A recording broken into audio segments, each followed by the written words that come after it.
Definite గా security అనేది ఎప్పుడు కూడా ఆ, చాలా సైంటిఫిక్ గా ప్రొఫెషనల్ గా ప్రిపేర్ అయ్యి వాళ్ళు తీసుకోవాల్సిన జాగ్రత్తలు ఖచ్చితంగా డిపార్ట్మెంట్ తీసుకుంటారు. పవన్ కళ్యాణ్ గారి విషయంలో చాలా జాగ్రత్తలు తీసుకోవాల్సిన అవసరం డిపార్ట్మెంట్కే కాదు, పార్టీ పరంగా కూడా మా అందరికీ ఉంది. నిన్ననే మేము రివ్యూ చేసుకున్నప్పుడు చక్కటి ప్రశ్న అడిగారు మీరు. ఆ, పార్టీ పరంగా కూడా మేము దాదాపు 50 నుంచి 75 సీసీ కెమెరాలు కూడా మేము ఏర్పాటు చేస్తున్నాం.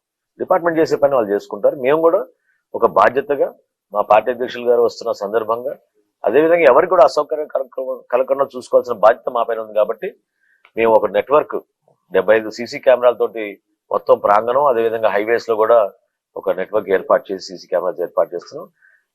జిల్లా ఎస్పీ గారితో నేను మాట్లాడడం జరిగింది. ఉన్నతాధికారులు కూడా దీన్ని ఆల్రెడీ సమీక్షించారు. వాళ్ళు కూడా రాబోయే రోజుల్లో చూస్తారు. బందోబస్తు విషయంలో కానివ్వండి, సెక్యూరిటీ విషయంలో కానివ్వండి, ఎక్కడ కూడా ఏ మాత్రం పొరపాటు లేకుండా వాళ్ళు ఏర్పాట్లు అన్ని విధాలుగా చేసుకుంటారు.